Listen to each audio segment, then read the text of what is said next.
Welcome to the OBLESS webinar, guys. This is, I don't know, 8, 9, or 10. I stop counting when I see more smiley faces. We got some wonderful things happening tonight. Last week, if you remember, we had a little 2 weeks ago, we had a little glitch where we couldn't get someone on there, but that's okay. If you remember, I asked, what would you do if someone gave you $100 million? That was a pretty successful webinar, I thought, because you guys all were really good about that and answered it really good. Tonight, I have something very special, something that's kind of connected a lot to OBLESS. And I'll tell you a quick little story. Tina had texted me about this, I think 2 weeks ago or a week ago, maybe 2 weeks ago. And I go and I review, I get a lot of them and I go through them and I try to get, I wouldn't say one's better than the other. I think they're all good, but try to get the right ones in the right place. Last week, we had engineer Mike come up with some brilliant kid who blew us all away. It was pretty amazing. Mike, thank you again for that. Today, I don't normally talk about what's going to happen on my lives about OBLESS, but for some reason I felt I should. And I was talking about it, and just so happens the old Ashmeister, Mr. Mafara, was on my live today. And I thought, of course, people were joking me. And I was explaining that Tina's coming on and she's going to be talking about refugees and helping them out. And lo and behold, we have another group with some of our leaders. And Ash Mafara sent us a video talking to me saying, Brother Chris, I can't believe you're talking about refugees. Look what I'm doing. He had Omar in his car. They were packing. They had tons of bags packed with food, clothes, toys for refugees' kids. I believe that he already took care of the adults. Now they were going back for the children. And he's like, man, well, what's the luck of you doing something? I said, pretty much Tina put it in my head. And I actually told Marty, I think Ash is gonna tell him that we're gonna do something with the refugees through Tina tonight. And I don't know that Marty actually snuck it into his ear, but it was really cool to see that. So what I'm going to do is, like I always do, is I want everyone to sit back and relax. I am going to hand the show over to my beautiful sister, Tina from Singapore. She is going to let you know what's going on. And then when we're done, they mirrored. So how to put mirror me? Oops, again. Gosh. So sorry. There you go. If there's any questions at the end, we'll ask them, but right now I'm going to hand it over to Tina. And welcome to OBLESS, Tina. The show is yours. Hello, world. Hello, my fellow ONPASSIVians. Beautiful people here. We're all blessed to be here.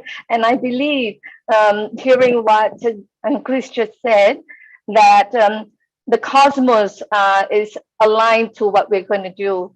So it's really, we're all really blessed to be in ONPASSIVE. I love ONPASSIVE. I love Ash Mafara.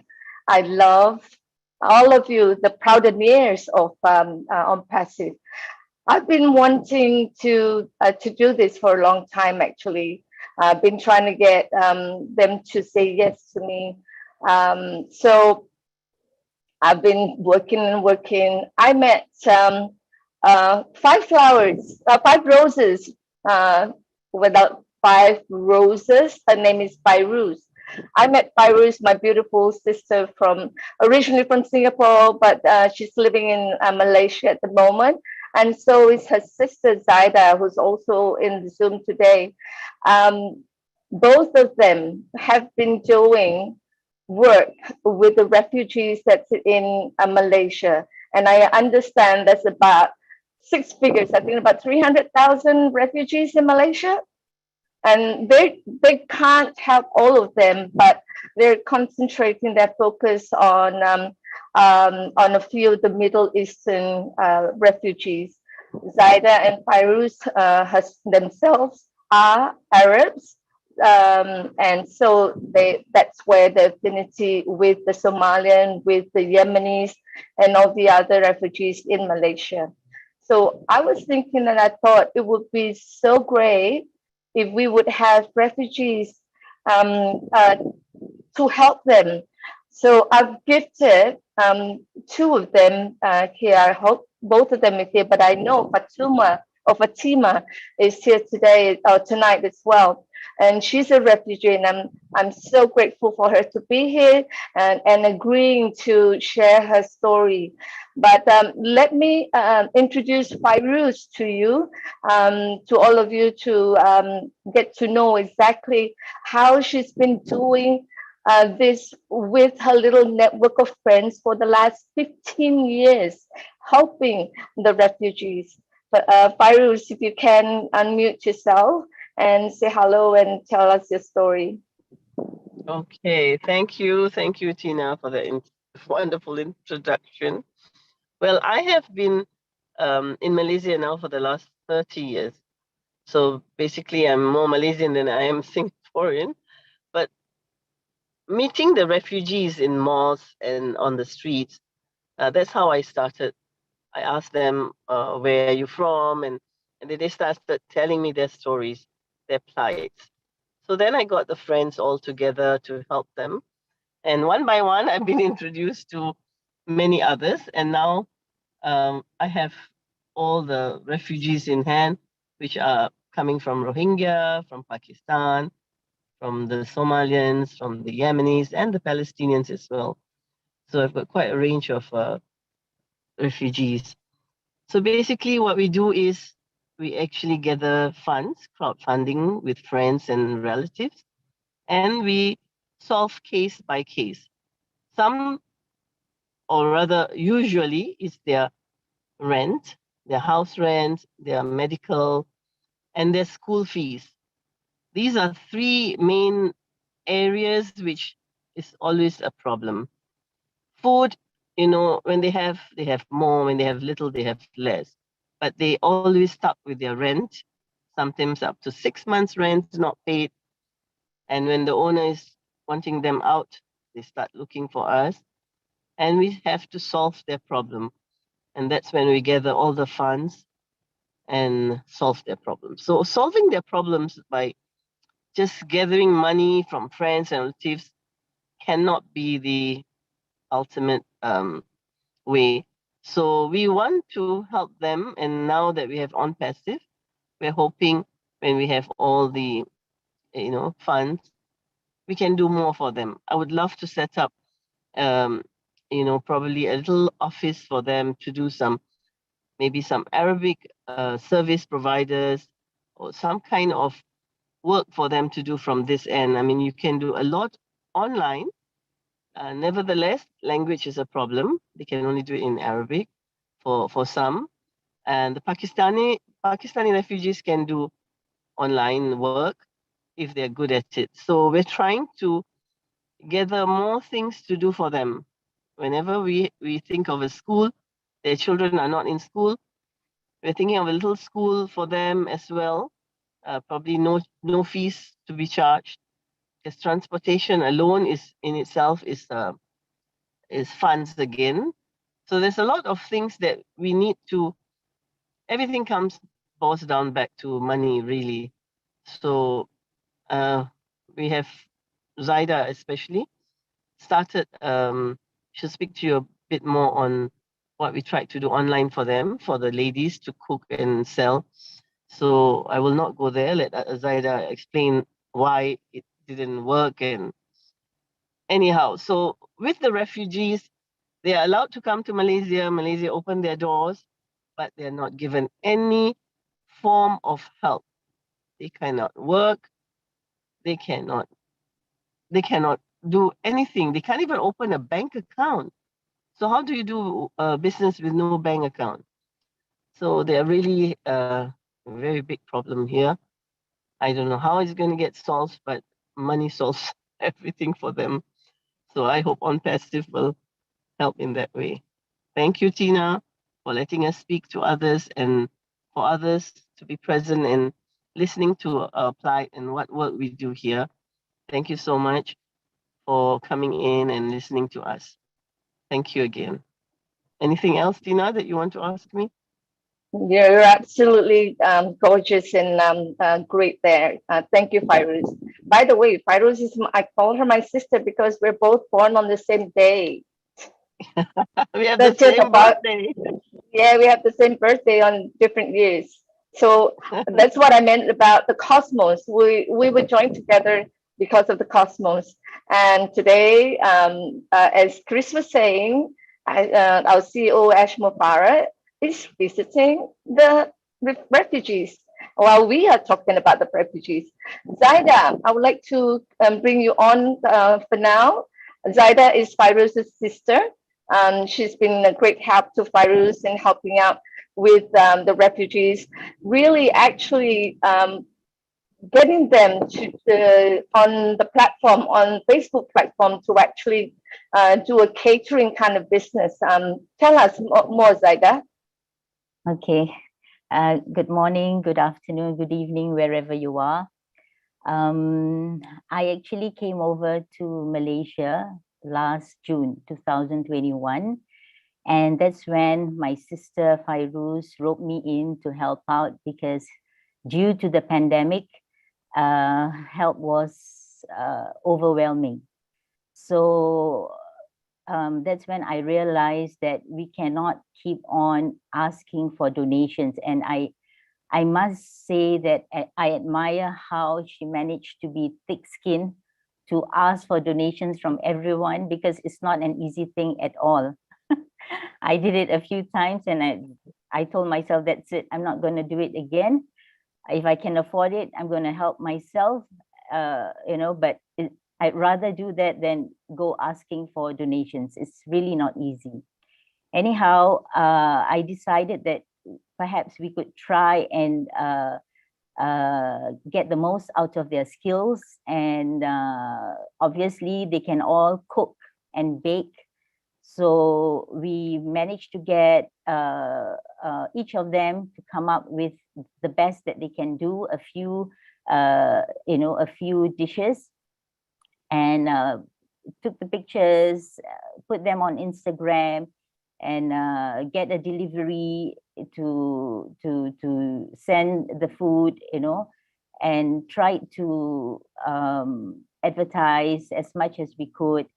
But it's been since November, okay? And it's been like, what, 6-7 months now? What I notice is that Malaysians have some reservations towards refugees because of their position in Malaysia. I mean, the position of refugees. They're not able to work. They're not able to, legally, they're not able to work. And like what Fairuz said, they're not able to have bank accounts. So, and, there are so many Malaysians who are poor. So, and, wherever they're staying, delivery will be expensive to any part of Malaysia. I mean, to any part of Kuala Lumpur, the capital. So it becomes expensive. Therefore, I feel that this formula of highlighting the refugees is not the right formula. We need to do something else. Just get them to work so that they can earn a living, and that's it. So that is another thing that we need to think about. We have yet to decide what we can do in order to help all of them. There are about, in total, I think around almost 200,000, if we include all the refugees, from Myanmar and all that. Okay, so that's the thing. It's still hanging. You may want to look it up. It's called Al-Banat on Instagram. You can see all the delicious dishes. Unfortunately, there are other choices. So Malaysians rather choose from, restaurants than buying from refugees. There's another thing that I'd like to share, since I'm given this opportunity, if you don't mind, Tina. Yes, please go ahead, Zaida, sorry. Go ahead. Thank you. I've been, over the years, been stalking non-government Instagrams of non-governmental organizations. So what I gathered is that There are two types of refugees, of course, those who manage to escape to a second country and those who live in refugee camps. So the ones who are living in refugee camps, you can almost say that they are totally dependent on humanitarian aid. You know, even if they do grow, do a little bit of farming, that's very limited. And the best way to help them, I would suggest, is to collaborate with existing non-governmental organizations who have proven track record in managing the funds. That would be the easiest, the fastest, the most practical, the best, basically. And the topmost necessities would be food and clothes. But, you know, there's more to being a human being than just having food and clothes. So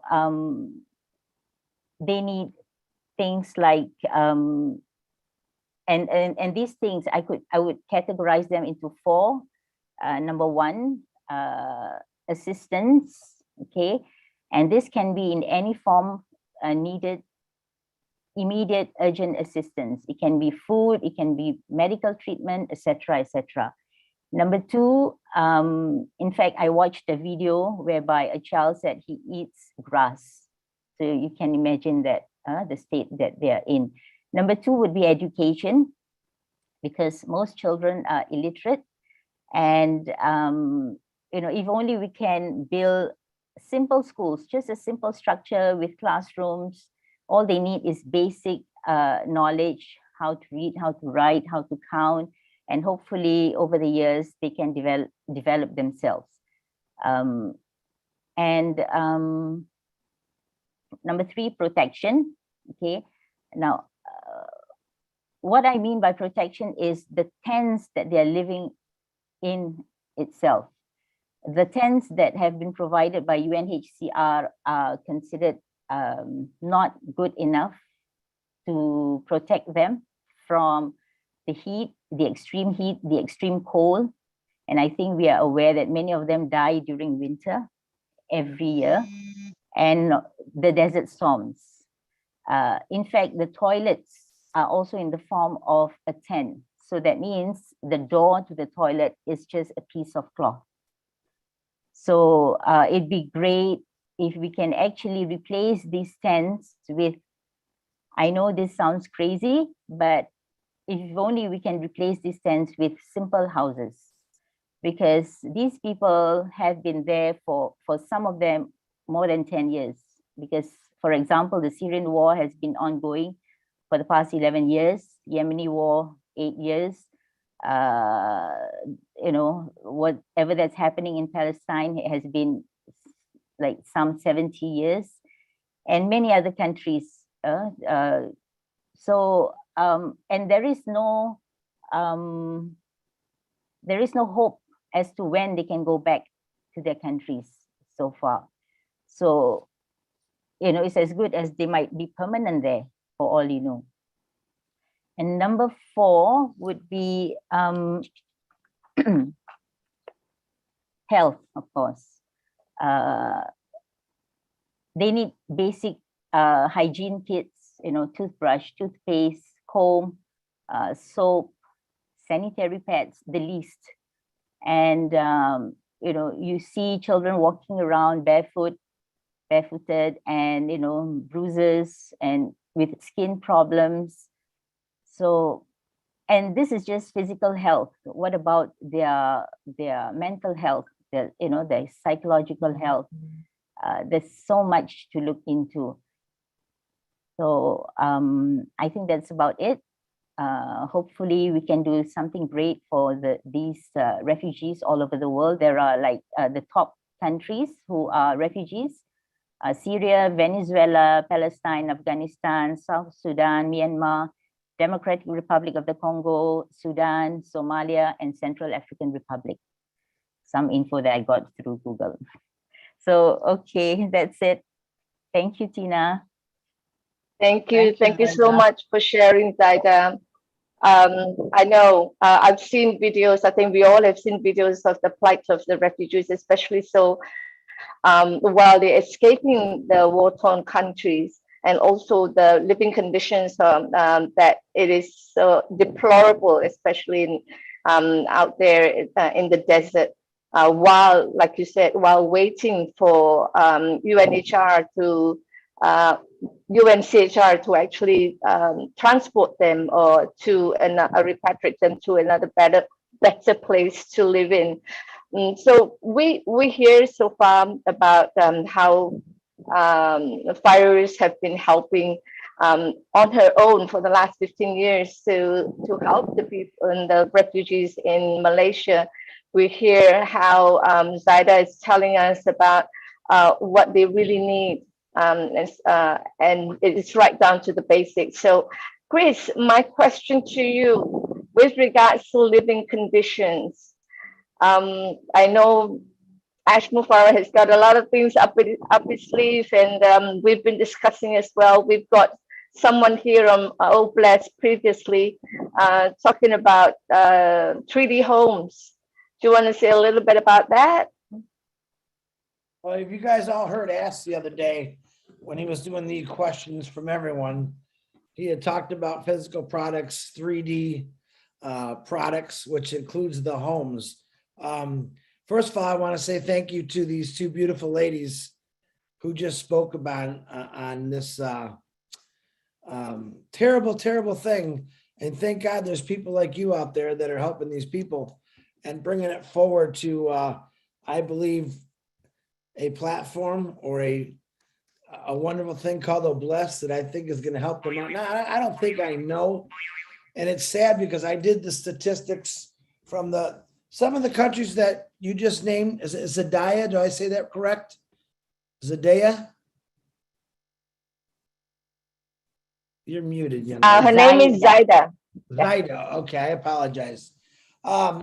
And some of the countries that you were naming, I was actually looking through that, and I wanted to understand how big the refugee problem is in the world. There's 26.6 million refugees in this world right now. These two wonderful ladies are talking about, well, let's just say a very small sector that's part of this big globe we got called the world. Ash Mufarah said to me when I was in Boston, brother, we have a lot of work to do. And I'm going to look in these beautiful ladies' eyes and say, sisters, we have a lot of work to do. This is worldwide. Refugees are mostly because of wars, because people just can't seem to get along, and you got a person here and a person here arguing, and everyone in the middle gets pushed aside, and they don't care about those people. One of the things I think OBLESS is going to change, hopefully, is the mindset of these, I'm going to straight out call them evil people that don't care about their country. They don't care about people. Because when you're pushing people out of your home country, all right, and we got beautiful people like you ladies coming up saying, listen, we need to help these people. They need to be fed. They need to have medicine. They need to have homes. All right. This is why Ash Mufarah created OBLESS. It wasn't just about, listen, we talk about homelessness, which in itself is a terrible thing. But when I think about refugees of being actually pushed away from their homes, their land, their countries, it's sad. It's really, really sad. But thank God we got people like you that are willing to not just fight for them, but help them. You know, OBLESS is going to turn so many things around. Now, we all start talking about OBLESS with homelessness. I believe that many things can be tackled very fast, because basically refugees are homeless. And Ash Mufarah has got many plans up his sleeve. I'm pretty sure hopefully in the next couple of weeks, we're going to hear Ash Mufarah talk about OBLESS and what he's come up with, the way he's going to do it. But my goodness, can you imagine, you can build a 3D home in less than 12 hours? About a 2-bedroom home in 12 hours? You got to think of how many 3D homes, and it's pretty inexpensive. All right. But how do you put a price on a home that's going to take care of a family that was kicked out of their home in their country? Think about that. Just think about every piece of real estate in this world right now where we have these refugees. Do you know how much property there is out there that we could build homes to help people? But there's a lot of people up here that say, oh no, we want to keep you down. No, man, OBLESS is about bringing people up.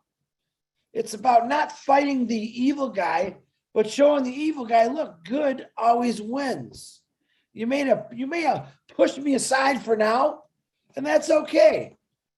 But I know that this thing called OBLESS is going to come and help us out. Hopefully, and I said it real clear yesterday, and I've always agreed with this. No matter where there's good, there's always someone evil. There's always someone trying to get ahead or cut in to make things bad for everyone. All right. We all know who those people are. We recognize them. Sometimes we just got to ignore those people. You know, if we build a high enough mountain, those people can't see us anymore. That's the way I look at it. So anyone that I come across negative, I build a real high mountain around me. I don't see those negative people. And that mountain is surrounded by just perfect people that are positive, that want to do good for everybody. This is 2022. There's no more reason for the hate. There's no more reason for these stupid wars. There's no more reason to hate because of color or gender. That's the things that we got to tackle. If we could tackle all those things, we're not going to have refugees. We're going to have happy families. So at this point, if anyone's got any questions, ask these two wonderful ladies or Tina, please raise your hand and let's give them some tough questions, because I think these are two tough ladies. If they're dealing with what they're dealing, they got to be tough. So you guys want to raise your hands? Go ahead. Hang on a minute. Hang on. Hold your horses there, Chris. There is someone really special that I would also like to bring on board for her. It's Fatima or Fatuma because of the different spelling in terms of pronunciation on the name. She herself is a blessed soul. She's a founder partner of which I've gifted, and she herself is a refugee in Malaysia. She has she's the leader, community leader for the refugees, the Somalian refugees in Malaysia. And I would really love to have her on board to share her stories, her plight of how, she escaped from Somalia and got herself into Malaysia. And she's been there for a long time. So I would love to hear the story of how she has survived the journey from the war-torn home and into another country, and really trying so hard to assimilate into the culture, which is totally different, although they're both Muslim countries. So Fatima, if you're here, Fatima, I would love for you to share your story. Yeah, I'm here. Thank you, Miss Tina. Alhamdulillah. Assalamualaikum to you. Salam. Hi, everyone. My name is Fatuma. As Tina said, I stay in Malaysia for almost 11 years. This is not my first refugee being in Malaysia, and I was being refugee for almost like 25 years. So I was being many camp since 1992. That was the time I started my journey being a refugee, and until now. I was being a different camp, which was really hard. At the same time, I feel like I'm getting more experience being a refugee. It's like I have done a lot, especially for my community. When I came in Malaysia, it was hard. Most of the communities, especially for Somali communities, I feel like they don't know where to go, where to start. Most of them, they were having terrible problems, which even the UNCR cannot even handle them. Most of them, I feel the refugees, when they don't have nothing to eat, nothing to do, it's like they are even killing themselves because they cannot, stay, which they cannot eat anything. Sometimes I feel like why the militias are they not looking the refugees? Are they not a human being? Are they not have right to work? Are they not even they are, I don't know, they are not even thinking these people, they are human being. In other countries where I have been in refugee, in fact, they were doing a lot. The UNHCR itself, they were giving food, they were giving shelter, they were giving free medical, they were giving free education. But in Malaysia, it's really, it was the worst country I have ever experienced, because I have been many camp, many refugees, many countries. But when I compare, Malaysia was the worst one for the reality, because the UNHCR itself, they cannot even help refugees who are staying in Malaysia. Most of them, they are dying for hunger. No food. You feel like sometimes when I'm eating the food, I feel like, what about the others? What about my neighbor? Did they eat today? That's what I feel sometimes. And another thing, and we cannot, Sister Ferus, she's really trying to do many things for especially the refugees, but we cannot, Sister Ferus, she cannot end up giving money, giving food all the time. But they need a life. They need something to do. They need they have to be independent themselves. They have to do something. It's not like we are sitting in the house, we don't have nothing to eat. The government, the law of Malaysia, they are not allowing to work. And even if we try to work, you feel like the owner of the place where they are working, they can work like 2 months or 3 months. They end up that they are not paying them. They're not paying their salary. And when they start by saying like they need their salary, the owner say, no, we are not going to give you your salary. They end up like there's no salary, they work a lot, and they cannot go to police, they cannot report. That's the main importance. The only thing that I'm trying is like all the refugees over all the world, I don't think they depend someone's hand. They're not depending of someone's hand. Like NGO, for example, the NGOs are giving food, they're giving what they need. No, I feel like because most of the refugees, they are very well experienced. They know how to work. They need to do their own work. They want to show all the world what they are doing. They know how to do something. They want to come up something. They want to, to live.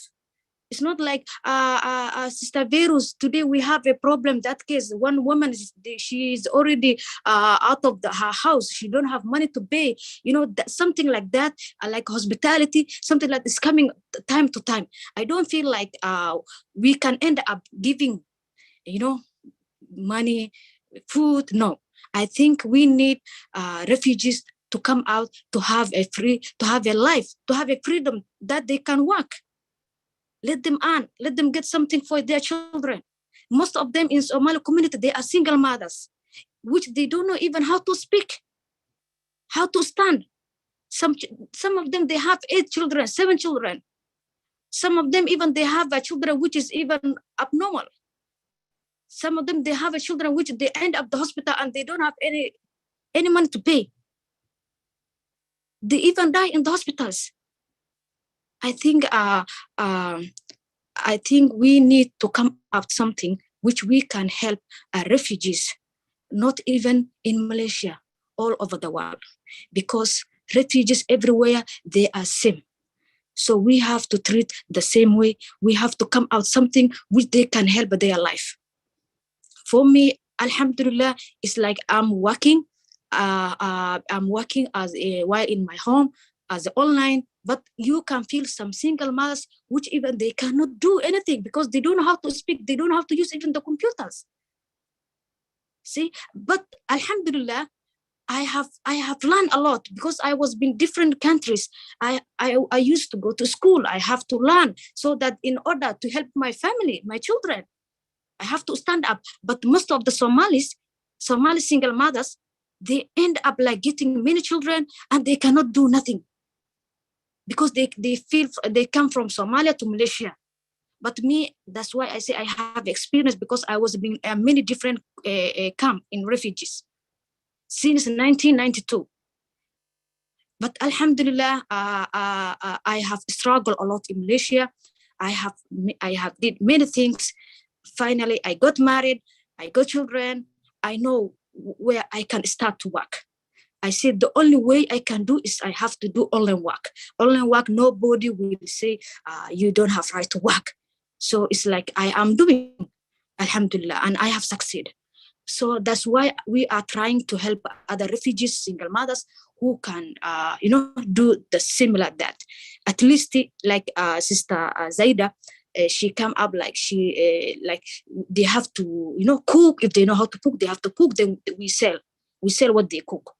I think that one, at least they can benefit to give the children. But I don't think they can even pay the rental. Some of them, they are working at the same time. They can't even pay their rental. I think the refugees, they need really, they need a lot of things. They need education, as the virus said. They need health. They need a financial support. I think they need individual shelter, counseling. That's what they need. And I think we are the one who stand for the refugees. I feel now, I feel I'm a refugee, but I feel like I have to stand refugees because I know the pain they are causing. Some of them I have experienced when I came in Malaysia, they are eating a bread with a Colgate. To make like, the Colgate make like a butter to eat. It's like they don't have what to buy. And we are in a country, a Muslim country. Even, I don't know what to say. I feel like Malaysia is not a good place where the refugee can stay. But the people, Malaysian people, they have a heart. But the government, no. But the Malaysian people, they have a heart. They feel this they are human beings. They want to do work. They want to eat something. Sometimes I feel like my neighbor, I have to knock. I say, did you eat this morning? See, I have to feel like, it's not like I'm feeding my children and my neighbor, they did not even cook. It's really terrible. So I think this is what I can say for the refugee in Malaysia. And I'm very thank you for everyone, especially for Sister Tina. I thank you for giving this opportunity to stand for the refugees. Thank you. Okay, can I just say something, Tina? Go ahead, Fairuz, the floor is yours. Tonight in the US, we want to hear your story, yours, Zaida's, Fatuma, and Lynn. If you see a Faisal, Feysal, I think he's trying to come in. I thought I'd share the perspective from a young man as well. So I hope that he's connecting well. And we can hear his side of the story. Yes, Colgate, that from the chat, Colgate that Fatuma was saying is toothpaste. It's a brand of toothpaste. So imagine you as a mother spreading toothpaste over bread and giving it to your child to eat. That's the way it is. But yeah, Fairuz, please let us know what you have in mind to share. I do have a little bit something later, but I would love to hear from you first. You being there with them. Yeah, it's also heartbreaking. I know you all are feeling that as well. But this plight has been going on for so many years. So why are refugees still around? Why are these problems never solved? I think they want it that way. Otherwise, probably things would have, be solved. Who are the people who want them to be like this? This is the core of the problem. Who wants them to be remaining as it is, as they are now? So we as common people have to come up and save. Everyone look at your neighbor. If everybody just save your neighbor, then all things done. Start looking around and see who are the people that needs. We never know who. Maybe your neighbor, even if they're not a refugee, they're having a plight. Now, having said that, refugees in Malaysia, I've been trying to get every Malaysian to recognize a refugee. I've been trying to get this awareness. We're called Refugee Partner Malaysia, RPM. This in mind so that they understand they are refugees. Malaysians are not aware of. They're so surprised there are such refugees in Malaysia because the refugees are staying in far places, which are cheap. So their accommodation is far from the Malaysians, and they try to stick together. So the rents, they're all in apartments here in the cheaper end of Kuala Lumpur. So they're like 600, 700 a month or 1,000 at the most of rental. And they all stick together. So the Malaysians don't know they even exist. So I tried to start this awareness of refugee partnering Malaysia. So if every Malaysian has one, buddy system sort of to say, then there is no problem. But somehow or other, this didn't work either. Either I'm not good at marketing, or I'm not with the government, or I don't know why. No awareness. I think the government do not want, because they also have poor people themselves to handle. They don't want to highlight the plight of the refugees in Malaysia. So we have to do it, under a pretext that we are helping both Malaysians and refugees. I concentrate on refugees because I feel the Malaysians have got other NGOs to help. So I help in any way I can, whatever way I can. So this is the thing. No, but it's not that the Malaysians, they have a heart. It's just that the whole system is not there. They are not aware of refugees. They're not aware that they have to help them. And they have so many poor people as well. So I'm a Singaporean, but I just want to be fair to the Malaysians. They don't know that the refugees are here and that they need help. They think refugees are helped by UNCHR or they've got help from the United Nations. So it's not enough, whatever help, but they don't get help at all in Malaysia. I don't know what the UNCHR function is here in Malaysia. They're just keeping mum, and everybody else is helping the refugees here. And yes, to set up companies for them so that they can work online. If any of you need, now people work online, they can be anywhere in the world. So you can employ them. That is the easiest for them. They don't have to be, seen as they're working. So this online thing is the best for them. Okay, so having said all that, what is the status we are trying to do for them? Hopefully with ONPASSIVE, something can be done. Okay, thank you all for listening, and hope with this and with all our prayers, we'll get somewhere and get to help them become more human, having a life. They cannot be staying in that small apartments with 8 children, but they have no choice. They need to go to a nicer place and live like us all. So they cannot have activities because going out of the house means money. So it's not fair. And why this word refugee still around? Why is this word refugee still around? Who is giving them refuge? Bullshit. I hate to say that word, but it's all, if you talk about scam, this is the biggest scam. Anyhow, that's Fairuz for you. Thank you all for listening. Thank you, Fairuz. Thank you so much. I think Faisal is having issues accepting to come up in the panelist, but I do hope that he comes on as well later. But I think from what we hear from all of them, the three ladies today, this morning or this evening, is about dignity. Dignity of being a person, dignity of being belonging to a country, dignity of having the freedom. I talked about freedom of choice with Ash the other day. And I think that is the biggest thing that's lacking, that freedom of choice on where I can live, where I can choose to be me, where I can contribute to the community. Fatuma is doing a phenomenal job. She herself, because she herself know how these the others their plight, and so she's out there stepping out as a leader to bring whatever she has from Virus have gathered for her and distributing them to the community. But I think the biggest word here is dignity of being a human. Exactly. Chris, yeah. I'm not sure if Faisal has come in. Lynn, do you know if she's in? No. No, I don't think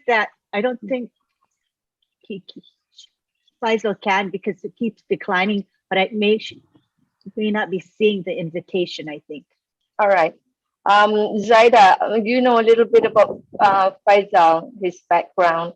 If you can, or Fatuma, you know, he's in the Somalian refugee community as well, right? If you want to talk, share a little bit about Faisal's background, if you don't mind sharing it with us. I think Fatuma doesn't know Faisal because the community okay. is big. She's looking after the community on her end, and they're staying in a different end. Yeah, they have few camps as well with the Somalian community. I think Zaida will know Faisal because she taught him in school. Okay, I don't know much, but yes, he was my student, and he's also my son's friend because they were classmates. What I know is he is the one who is supporting the family now. He's only around 26, 27, I think, about my son's age. And he's a very intelligent boy, as far as I remember, at school. But he is not able to continue to further studies, you know, to the university, simply because of his financial status. You know, so all his friends, all his classmates have graduated, have found a job, but here he is, a very bright boy, but having to do whatever he can to make ends meet. So yes, so I understand really that. happy. Yeah. Yes, I know him saying that he's trying to find a job to gather money for his education in university in Malaysia. And I know that he's the breadwinner of the family because they lost their father back in Somalia, and having about six siblings that he has to look after together with his mom. Yeah, I'm not around too there. sure the Yeah, number. One of his sisters died. One of his sisters was also my student. She was very ill. She was in and out of the hospital, and eventually, as a young girl in her teenage years, she passed away a few years ago. Yeah. So, yeah, Chris, I'll hand over the floor to you to see how we proceed from here. Medical is a problem as well. Medical is expensive everywhere in the world. So they die because they don't get proper medical treatment. Oh dear. We can go on and on with all this, like they have gone with all this for umpteen years. But I think now we have to find solutions. We know their plight. Yeah, how long has this been going on? What's your estimate guess? How many years you think this has actually been going on? Since the beginning of time, maybe? Maybe. And- I and think no 70 one- years. And no one is, Easy. no one's cared enough to take a rule on and say, hey, we gotta fix this. All right, Exactly. I think, Chris, sorry, I think it's not in so much the UN CHR. Maybe they're not impressionable enough to the Malaysian government to actually change certain policies, especially so them not being issued. They cannot be issued with a work permit. So if that can happen, that would definitely help so much more in the community, because I actually have work that's in line for the refugees, but the companies need them to have a work permit. It's the policy. But they are in camps. They're supposed to be transported out, not to stay too long, but nobody cares. You see, the countries that are willing to take refugees in seems to be keeping quiet, seems to not be taking them in. So they are still in places, in camps in Kenya, in Malaysia, and elsewhere, still in camps when they should be already transported out. I don't think they want to be in Malaysia. They want to be in America, they want to be in New Zealand, they want to be in Australia. They want to be in a better country. Malaysia is still a third world country, probably the best of the third world. But this is not where they want to be. They want to be in the first world country. So I think the first world countries are keeping quiet, or maybe they should all adopt one refugee every home and solve all the problem. I Yes, think who was that? Okay, Chris, back to you, Chris. No, so Fatuma wants to say something. Fatuma, go ahead. Okay, Fatuma. I think the problem is it's UNHCR, because most of the refugees who are staying in Malaysia, they already are settled with another country, but they don't want the UNHCR to push them, to go out of the country. They don't want to settle these refugees. They want the refugees to, to stay in Malaysia, to end up with no life. Because now I feel like not only me, there's another refugees which I know, they already did even medical checkup, everything.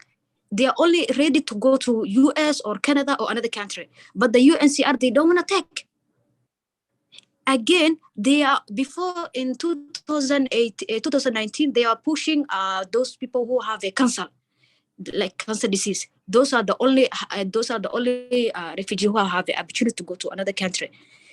And now I feel like UNHCR are becoming the worst in Malaysia. They are not even caring the refugees. If you go to UNHCR, you will find a family sleeping outside of the UNHCR for 3 days. And the security, they are chasing them. They came there because they want a house. They need a place to stay. They don't care. They need the refugee to stay in Malaysia forever. They don't wanna help them. Even if you go to the hospital, you find many refugees end up in hospital. They don't want to help. Sometimes I feel like they say, okay, we want to help them. They want to pay $375 for a rental for 3 months. Then no more. It's like I feel like refugees in Malaysia. It's like we are a prison in Malaysia. We are in a prison. We are in prison which is open in the roof. We are in prison with open in the roof. We are just stick there. Nowhere to go, no work to do, nothing to help the refugees. And I feel I'm still talking to the UNHCR. I have their emails, I have their groups. We are even together in one group. No one is listening. I feel like when I raise my voice, they are taking me back. They don't wanna raise voice. They don't wanna give our freedom. I feel refugees in Malaysia, they are really having a terrible situation. Fatuma, tell me your solution to fix it. I would love to hear your solution? How do you think you could fix this? Just off the top of your head. I want to hear your mind. I think the only solution in refugee in Malaysia is to get a lawyer in every refugees to get a better life, another country, better than Malaysia. Because most of them, they already did a resettlement. They are ready to go another country, but they don't have right to go because the UNHCR are pushing back. In 2016, that's the day I did a medical checkup, and I was ready to go to United States because that's the way my family are there. I'm the only person who is staying in Malaysia. All my family in US, in Canada. But when I was working in UNHCR back in Kenya, it was like when your family settled in another country and you are in refugee, they have to, the UNHCR is supposed to take you to another country, same country with your family. But in Malaysia, they are giving you back. Imagine now my family are supporting me. What about the other refugees who they don't have a family in abroad and they're not supporting anyone? Yes, Fatuma has got family in America, so that's why she's fine. And you know, they send her money so she can help others as well.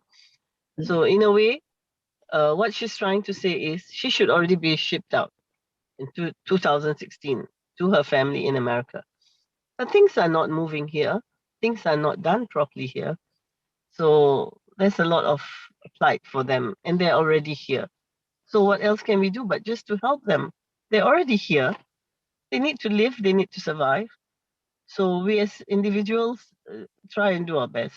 And hopefully with ONPASSIVE, family and friends who understands, they can also give a hand. Again, I'm asking, as Zaida said.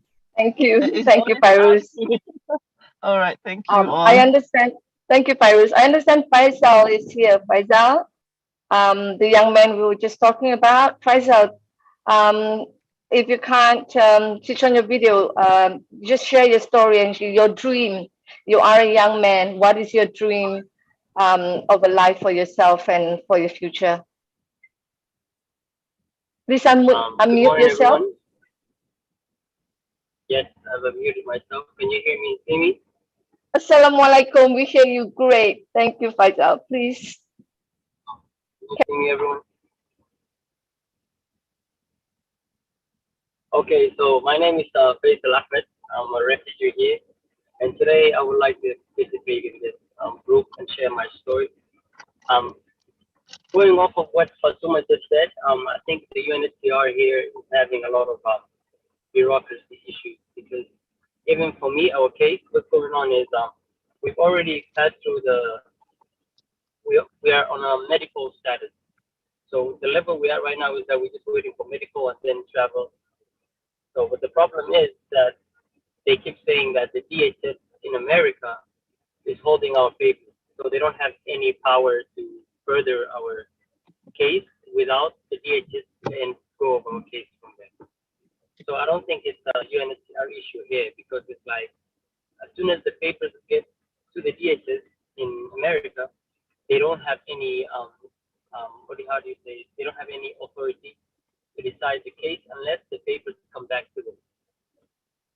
So that is what's happening right now. I think a lot of families are going through that because they've already been accepted in USA and they're just waiting for the travel. But then there's like no answer. Every time they call the UNHCR, they always ask for the status of their case, but then there's always there's usually no answer. There's no clarification of what's going on. They always just blame it that the case is on DHS's hands and that they just have to wait.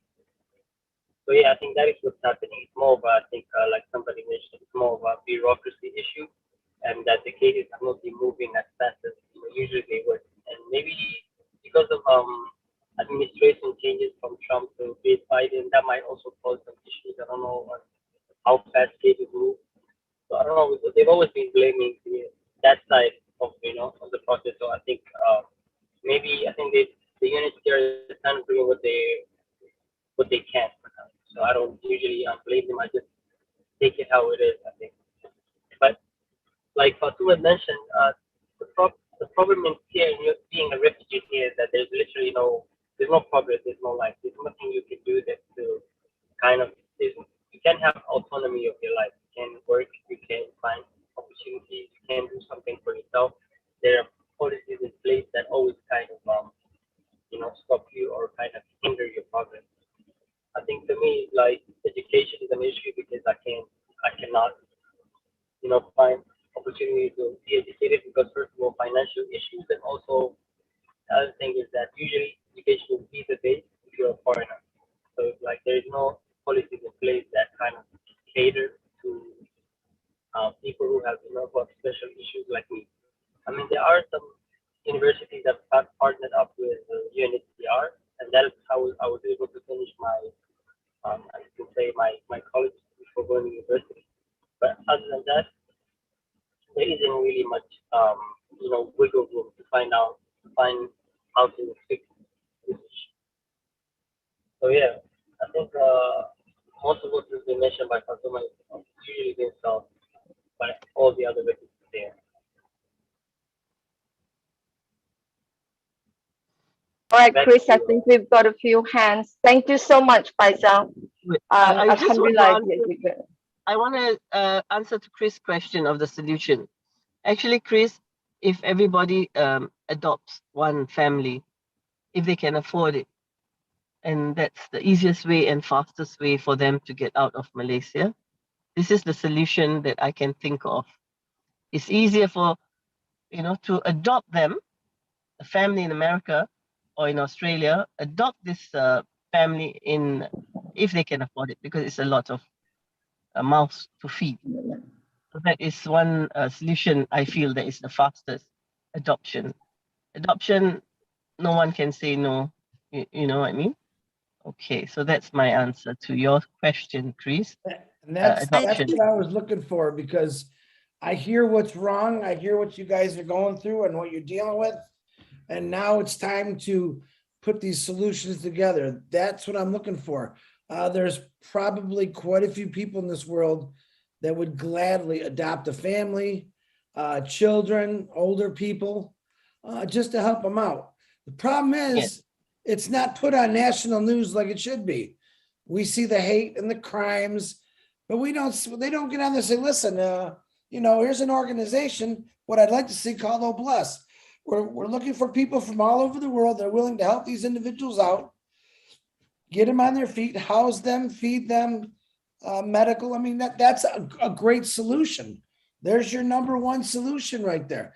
But we got to start somewhere for that.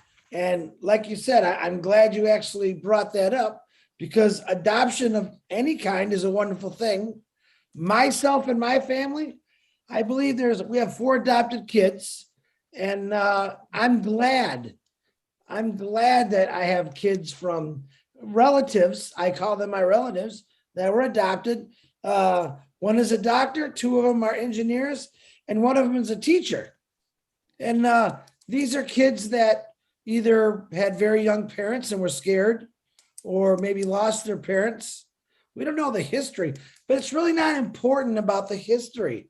It's important. We already know the history of most refugees. The most important thing is, how do we help the refugees? How do we help these? Let's not even call them refugees, they're people. Let's be honest with ourselves. Yeah, It's it's another name that we gave people to say, oh, look, how about we just call them people that need help instead of refugees? These are people. We seem to forget that a lot of the times. That, listen, the only time, and I'm going to be a little harsh, the only time you want to fix this problem, you take all the higher ups, we'll call them, to be nice, and let's take their family and just go and throw them out of their house, push them through the waters of mud, yuck, to another country they have no clue about, and watch them change things. That's the issue here. None of us recognize something until it happens to us or we're part of it. That's usually what's happened with higher ups, is their family, oh, it's not going to affect my family. Well, maybe we should affect their families and show them what it's like. I would love every country in the world, the president say, okay, Yeah, you, the guy with the perfect kids, the perfect wife, the perfect husband, the perfect house. Guess what? Get out of here. I'm pushing you out. I'm going to send you over here. And then you tell me your experience. You want to see change, how fast people would change this? If it doesn't affect them, they don't care. We have to find a way to make it affect them, not push them out of their homes, but show them the reality of what it really is like. You think about your children right now. What would you do if your children were just pushed out? If you got injured or even killed, and your children were just not thought about, pushed out to some country, thrown into some little house, little home, even if under a bridge, how would that make you feel? That's the attitude we got to get people to think about. If it was your family, what would you do? Problem is, it's not their families. It's our families. It's your families. So we got to get do that as a we could do that as a tourist tourist destination. Take them out and bring them under the bridge. Absolutely. Let them They have to see what pay it for feels that. like. Here, you want a national television program? Let's kick the rich people out of their homes, or the ones that really don't care, and show them what it's like for one day. And I guarantee you're going to see a lot of changes happening. Guaranteed. We can do that. Why not? Yeah. Tell them and experience a day like a refugee. Exactly. Maybe they'll take the challenge. You know what? I bet a lot of people would want to see that, and I think it would work. But we got to get to that there first. So, all right, we have wonderful hands up here. Number one, I want to thank the young gentleman that just came in for speaking also. And all the ladies, I think it's wonderful that you have the courage to come out here and speak up, because that's what Obless is. Obless is going to give you the courage to get things fixed. And I can't wait to see that. So, Engineer Mike, you have your hand up. Please ask your question. Okay, good evening, everybody, our leaders all over the world. It is very touching to hear these kind of stories. It happens all over the world. Imagine people sitting in camps, refugee camps. They eat bread and toothpaste. They see worse than that. In my country, Cameroon, we have 10 regions, or we call them 10 provinces before, the same like Canada. In the English-speaking region, there is war. That war started like 7 years ago. Now we have people living in the bushes. We have people who have fled to Nigeria. But before even the people start fleeing, we have Central African Republic that had a big war, and people ran from Central African Republic and came to Cameroon. In the northern part of Cameroon, we also have the Boko Haram people in Nigeria. The Boko Haram insurgent that drove people, and the people are in the northern part of Cameroon. But now in the southwest and northwest region of Cameroon, we have fighting, serious fighting. They kill 6-month-old kids, 3-month-old kids. They burn houses with old people to death. The United Nations is not talking nothing about it. It's heartbreaking to sit down and we say we are human beings.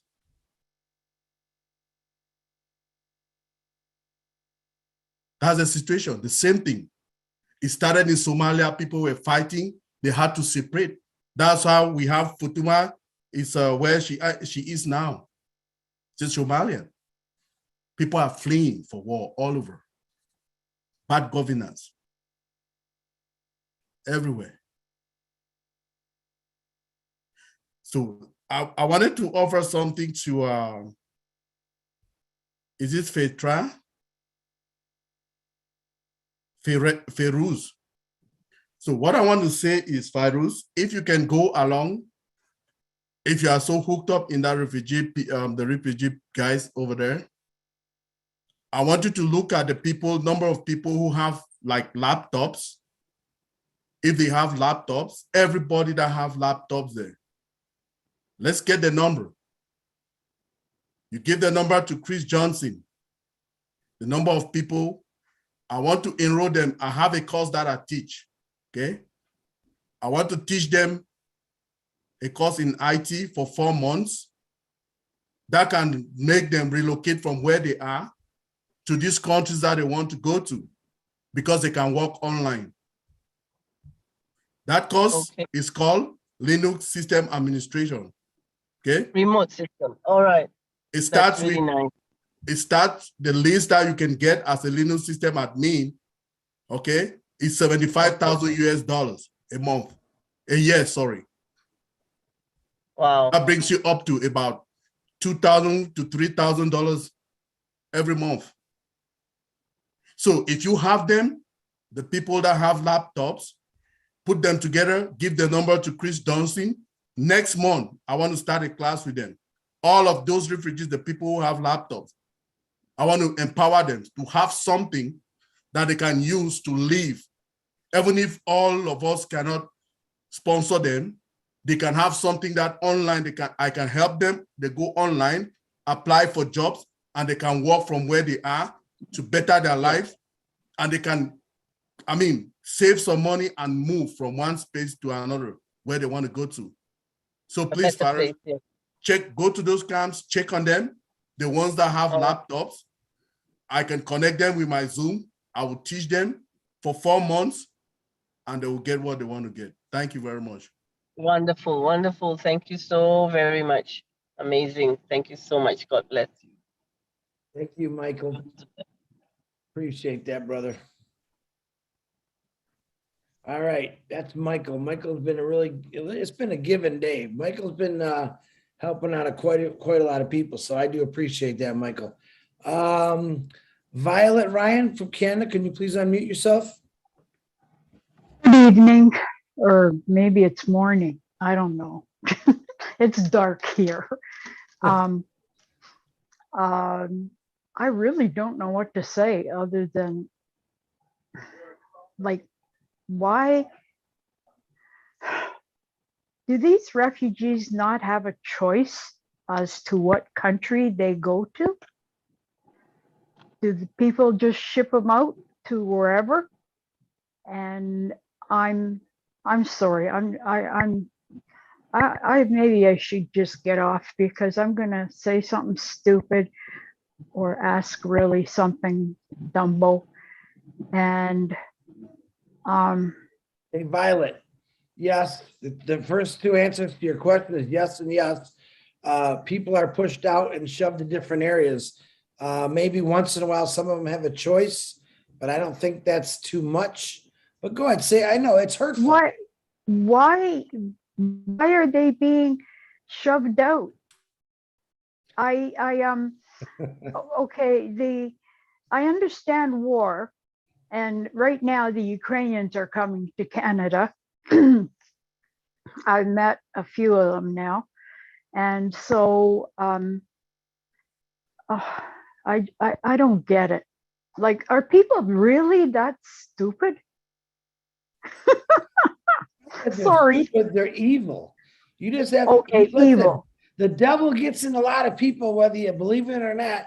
He knows how to get into people. Yes. All right. That's the truth. But Violet, this has been going on for thousands of years with human beings. And to me, it's gone too far one day past 10,000 years ago. If people like these individuals who are speaking with us today, back then had a courage like they do, we might not have these issues. But the fact is we do have these issues.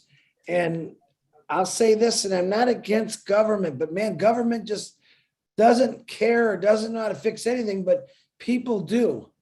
And you're looking at a lot of the people on this webinar right now that want to help and create different ways, different ideas, so we don't have to keep going through this. The world would be so much better if we just gave a little bit of care and help people out, like adoption. You know, it's a good thing, but technically, if people just would love each other instead of hate each other all the time, we wouldn't have to have any of this. But yeah, you got a point there. I'm thinking of my parents during the Second World War. Like, my grandfather kind of put two and two together, and there was a train that stopped at the end of the track in Ukraine, and they just put my mom on a boxcar and hoped that it left the country. It ended up in Germany, and she became a nanny to a baroness. And my dad, I don't know how he got to wherever, but he was in a concentration camp and apparently in line for the gas chamber. When the SS standing beside him looked like he was spaced out, he just said, "Excuse me," walked around him and went back to the barracks.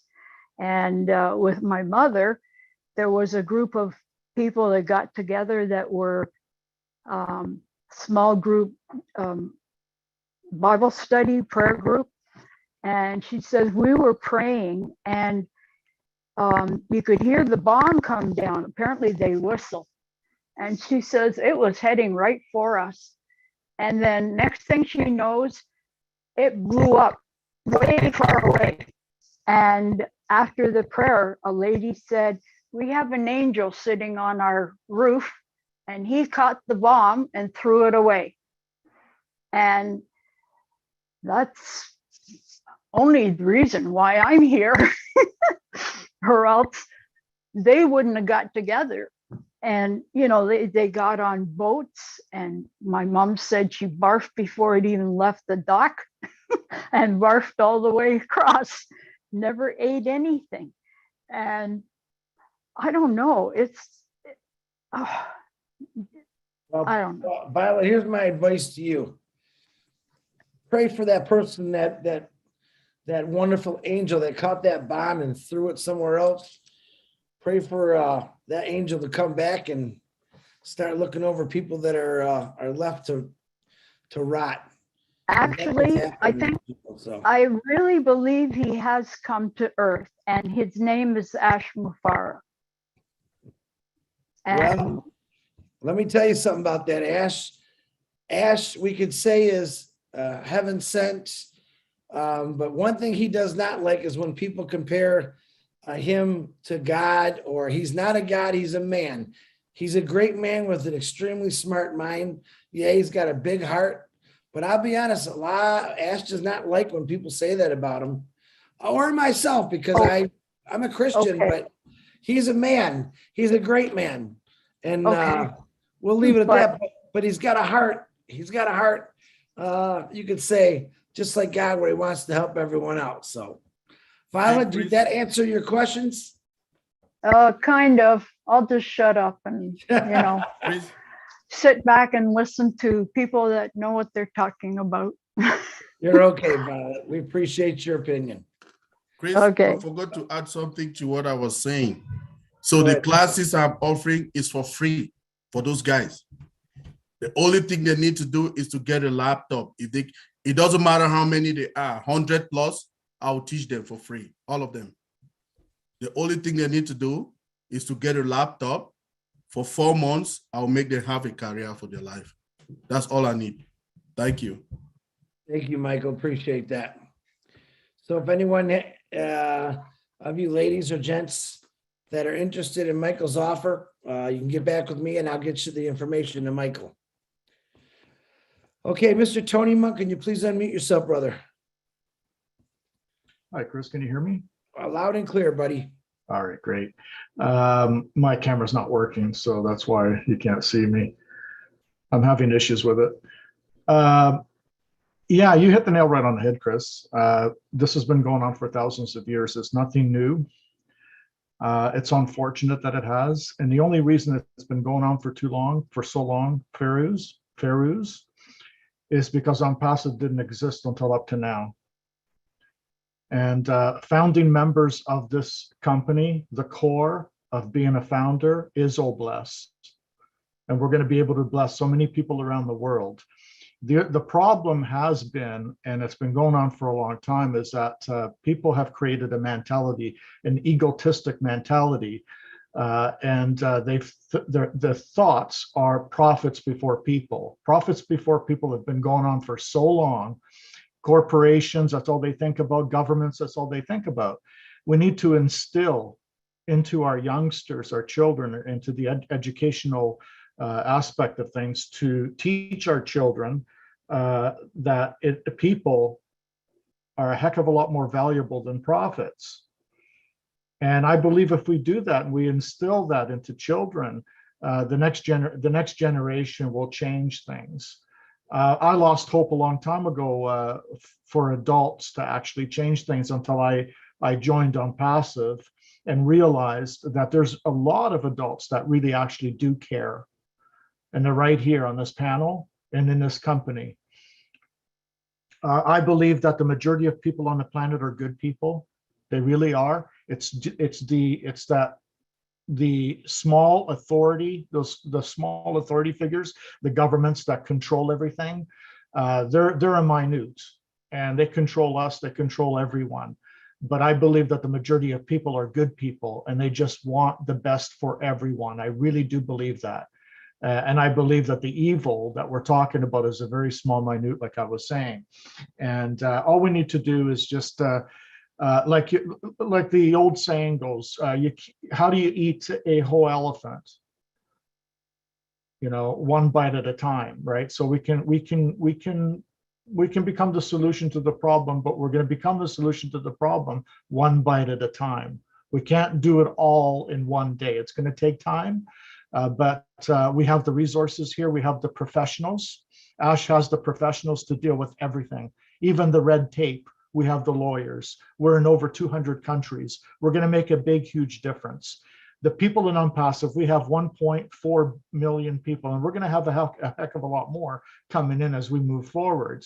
All of these people will be able to adopt a family in need that you were talking about. And I think that's going to make a huge difference. And then later on, corporations, the greedy corporations that I'm talking about, that think profits before people, they're going to look at ONPASSIVE and they're going to say, what is ONPASSIVE doing that we're not doing? They have huge philanthropists that are helping humanity. Maybe we should jump on board. And they're going to jump on board egotistically, but it doesn't matter, because they're going to help in a philanthropist way, and they're going to make a big difference. And then we're going to have a snowball effect, and we're going to have all these corporations that are going to help humanity. I believe that it's going to start with ONPASSIVE.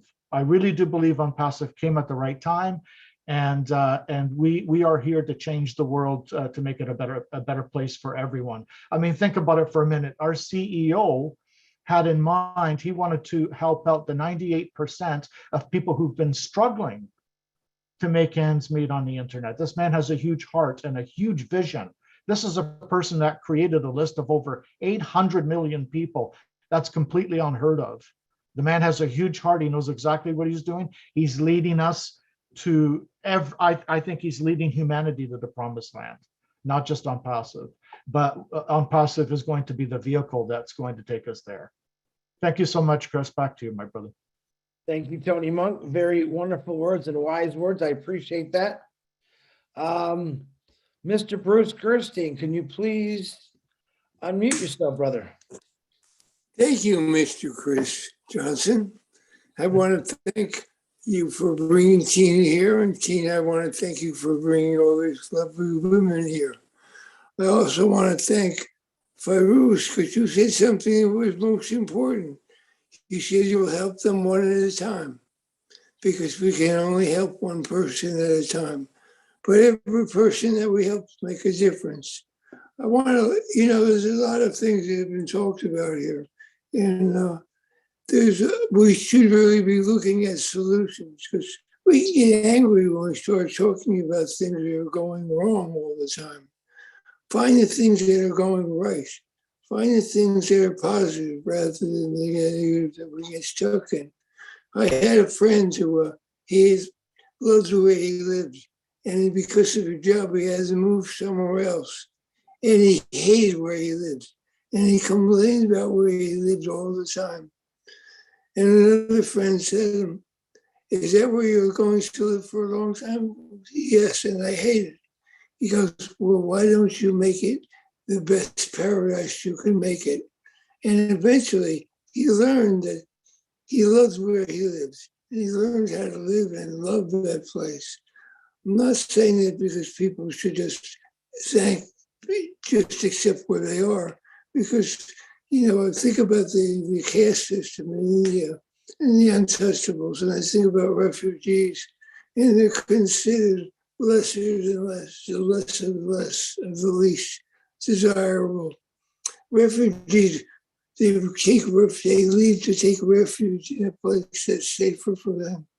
And it may not be safer and it may be harder, but they wanted to get away from where they were because they would die there. So now they're living harshly.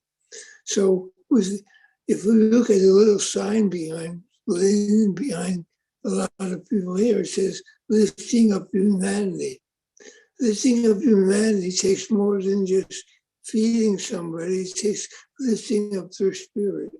Certainly food helps that, but acknowledgement of people and the importance of them and the validity of them goes a long way. Let's say we have all these people who are good. Some of them know how to build things. A lot of refugees know how to build things. Chris knows how to build engines from scratch. Doesn't it make him feel good when he accomplishes that? The answer is yes. So if somebody helps to build the house that they're living in, they get to become proud of that, and it becomes theirs. And when it becomes theirs, they feel good because they have something of them for themselves. And so they learn how to live in places that could be harsher. I also think about refugee camps, and I don't like the word camps because camps are usually considered disgusting and full of disease, and they are a lot. But if the government doesn't care about them, maybe they don't really care if somebody comes to help them too. And maybe at some point, all us founders can do something to help these people in spite of the government, in spite of what the government doesn't want them to do. They resent them because they have to take care of them. Let's help take care of them. Let's help them learn how to take care of themselves. One of the other things that's very important is activities for people. If you're just sitting in a refugee camp and you do nothing but sitting there and smoking and doing whatever you do and drinking, you don't feel good about yourself. But if you have activities, if you have music and you dance and you sew and you create things, you start to feel better about where you live. And when you start learning how to appreciate where you live, no matter how harsh it may be, you can always improve yourself. Because you say to yourself, I want to live here, but I want it to be better. And like I said, Malaysia is a beautiful country. Singapore is a beautiful country. Cambodia is a beautiful country. All these countries are beautiful countries. So it's a very important thing to realize the beauty you have around you. You do that by learning how to build yourself up, build your home up, build your spirit up, and build your community up. And give each other hugs. Make sure people learn how to hug each other, because hugs go a long way in this life. So anyway, I've talked a long time. I did have a question. So, Fido, if you felt like there was something you wanted to do first to help people lift themselves up from the poverty and everything else that they have, is there something that you would want to do first? Fido can answer that. Tina can answer that. Any of the women can answer that. Could you please repeat your question again, Bruce? There was something you felt you wanted to first do. The one thing that was most important to get going right away. What would it be? Yeah.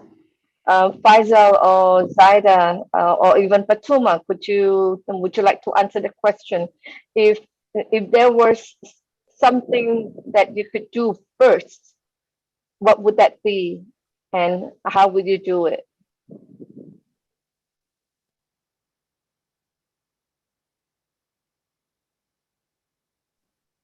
Iris?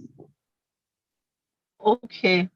If there was something that you should be done, is pressure, of course. If we can all pressure UNCHR, if any of you in the have friends who have connections with the United Nations, maybe some pressure on the Malaysian UNCHR, because Faisal feels that there is some bureaucracy going on. So maybe they are not knowing where the money is going, or is there any money sent to UNCHR Malaysia? So maybe that's first. And then, of course, if you can't adopt them and bring them to your country, you can then adopt them and send them some funds for them to have, a breather. That is, or I want to set up an Arabic customer service center. I need clients and I don't know how to charge. So maybe some kind of advice on that. And a school, if you want to start a school, there again funds. So the first thing would be pressure on UNCHR. Why are they not taking them out of Malaysia? And for those who love Malaysia, we can create jobs for them. As Mike says, he'll teach them how to make some money through remote work. So I think some things like that can start up, fix them up a bit. And I wouldn't say fix, or I cannot say that word fix. They should not be fixed. So help them out in that way. That would be the best. Does that answer the question? Thank you. That's fine.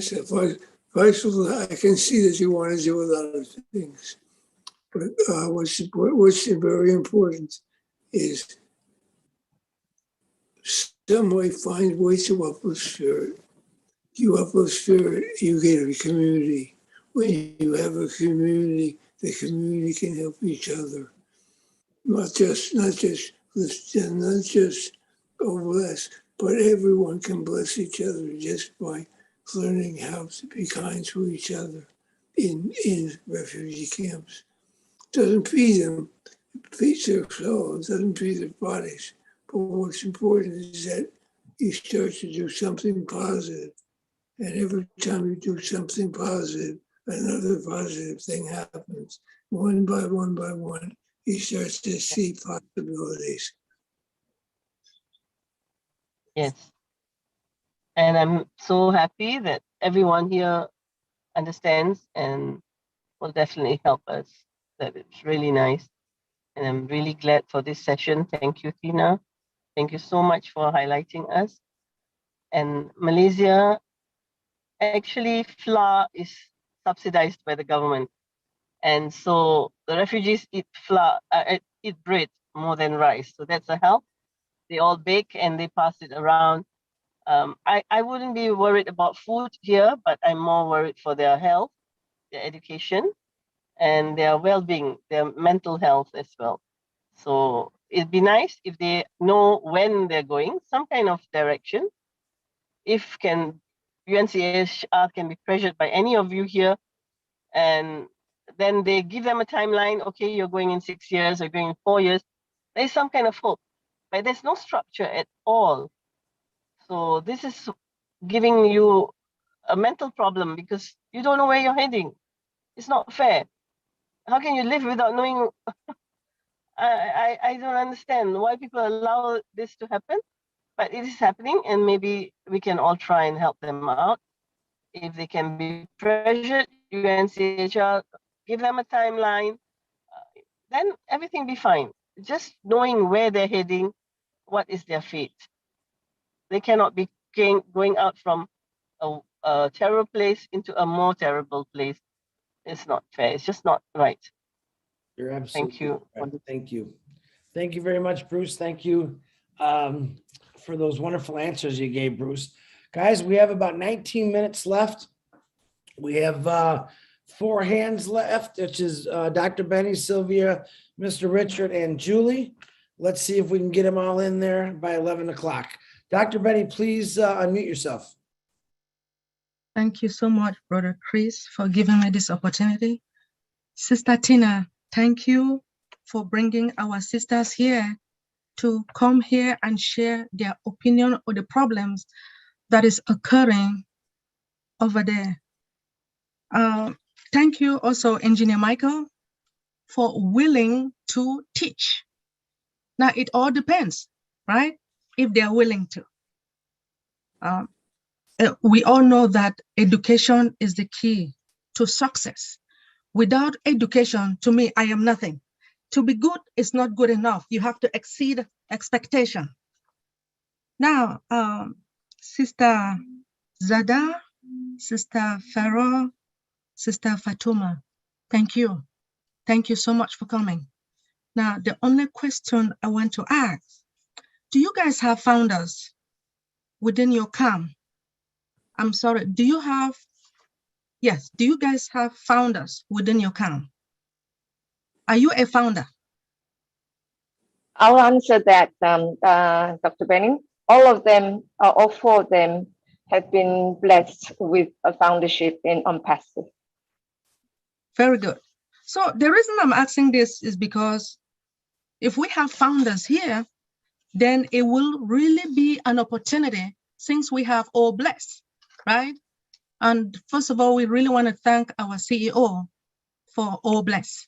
And those, since you say something about education, we do have academy as well. So whoever is willing to learn, we have it for them. And just to let you know that with this all blessed, since we have almost 1.4 million, even if one of us just contribute $1 each, then they will not suffer again. I know they will not. But thank you for coming because we are going to work together. Our CEO said we should work together and help each other. With all blessed, we will help each other. Thank you so much for coming. Thank you, Dr. Benny. Very wise words. I didn't expect anything else but wise words out of you. Thank you, Doctor. Appreciate it. Miss Sylvia, please unmute yourself. Thank you, Chris, for giving me the floor. This is a real heartbroken when hearing a story like this, testimony. So I would like to take this moment to say thank you to Tina, who brought all our sister and younger brother over here. So this problem is something that goes around, goes and come back. In my country, we witnessed the same situation. But what we can say is, it's very cruel. We cannot sit down and just look at it.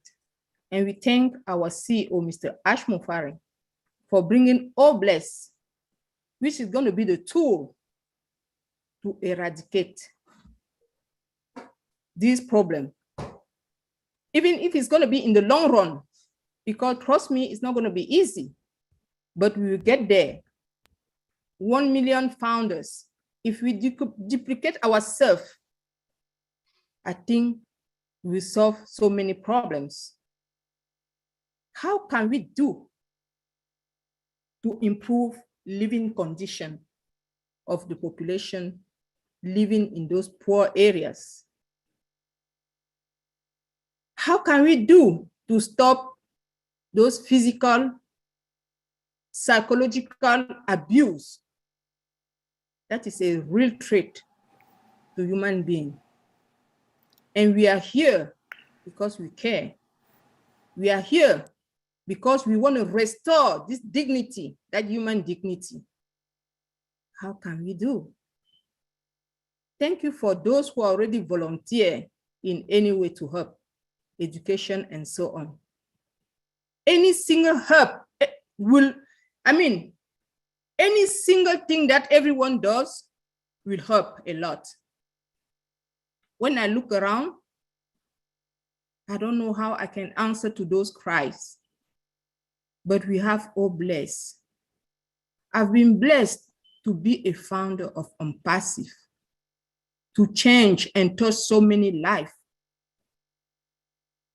I will be happy to know that tomorrow, people will go to school in Malaysia, will be able to buy medication and take care of their health. This is very important. So for that occasion, I'm blessing Malaysia with one account. If Chris, I don't know if it's via Chris, I'll give all the information to Chris. So we can have that account and help those people. That's what I want to say. Thank you so very much. To all our sisters and brothers, may God bless your heart. It's not easy to hear that, but we are here to hold hand and work together. Thank you. Thank you, my wonderful sister, Sylvia. Sylvia, if you can, Tina, are you hooked up with Sylvia on Facebook? I will. I may not be, but I will. I'm not on Facebook right now, Chris. Okay, well, then you got my email, right, Sylvia? Yes, I do. All right. I'll text you. Send it to me and I'll forward it to Tina. Okay, I will. Thank you Thank very you much. so much, Sylvie. You're very welcome. You don't know what you do. Yeah, you don't know what a gift you're giving. It would definitely help Fairuz and Zaida in their mission to help not just the Somalian community, but also the others that are in Malaysia. Like Fairuz said, there's about 200 to 300,000 of them there without help. And what Faisal was saying earlier with regards to they are there on a medical status, that is probably where the issue is. So they get only those who get to go to a better place is when they have a medical issue. And as you also hear, the people dying because they are ready to go, but because of bureaucracy, that is the bottleneck. Not even the bottleneck, that bottle stopper is not helping these people here over in Malaysia. I feel so much for them. They're my neighbors. Malaysia and Singapore, we used to be one country until we got our independence. So I feel them. Thank you very much for what you have gifted. I'll get in touch with you, Sylvie. Okay. Thank you, Tina. Thank you, Sylvie. Richard, please go ahead and unmute yourself. I love all of you men and women, beautiful men and women from the world, from the bottom of my heart. You know, this makes me sad when I hear this. But unfortunately, the whole world is suffering right now. It's crazy.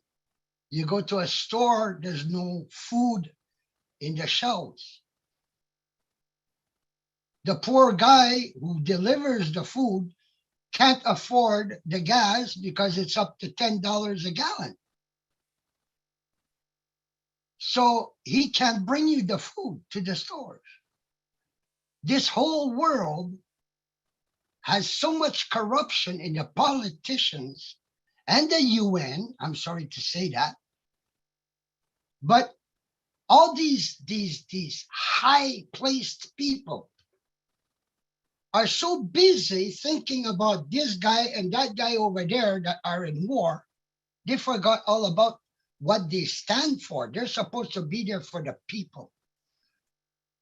They're not supposed to be there for their pockets and themselves. They're supposed to be there for the people. I'm sorry to speak like this, but when I'm upset, I know why I'm upset. Because we all have a heart from God full of love, and they're doing their best with the media and the politics to kill that love. They're trying to make enemies out of every last human being in this world. I'm sorry to speak like this. I don't want to be negative. But there is one thing. And one thing that I'm very positive of, Ash Mufarah could not have picked a better time in this world to launch what he's going to be launching this year. He could not have, I mean, think about it. Everything is so much down that we are going to take all of it and we're going to lift it right back up to where it's supposed to be. Men, women, and children with homes, water, medical, you name it, it's coming. And Ash Mufara is the founder, CEO, inventor, or whatever you want to call the man. I love that man with a passion. But what he's bringing to this world will explode the world. He said, get ready for an earthquake. Get ready for a tsunami. It's coming. So ladies, keep on helping the refugees. We're coming. And we're coming faster than everybody thinks. May God bless all of you and take care of all you and your families. With my love from my heart, big kiss and big hug to all of you.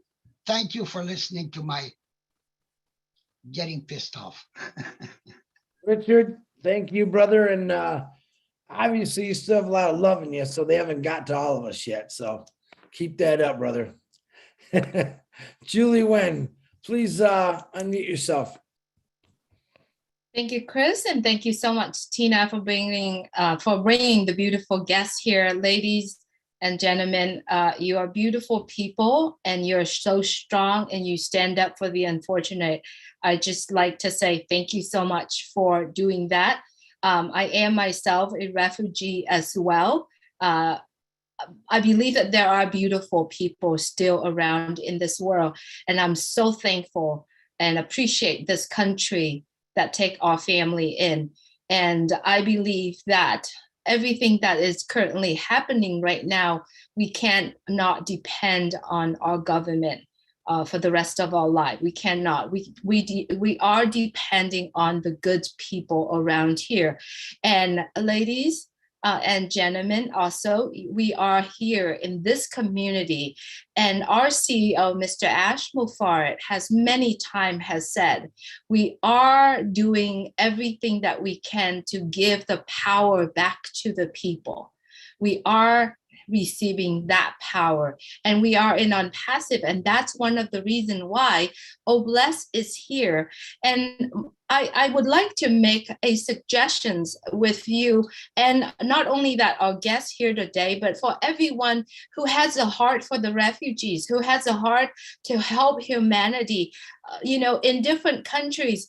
How can we come together? And the next time, if you ever coming back into this platform, or if you could please study the process, how one can support a family, or how one can adopt a family. What is the process? What are the documents? If you could prepare doing that, because what we knowing is that we know how to work on our plan and carry out our plan. So the plan of actions for me that I feel listening to the webinar today is, if you could, and you probably already know how to do it, but next time when you are coming back, or when there is a chance for you to share with all of us here, please share with us how can one family could adopt one.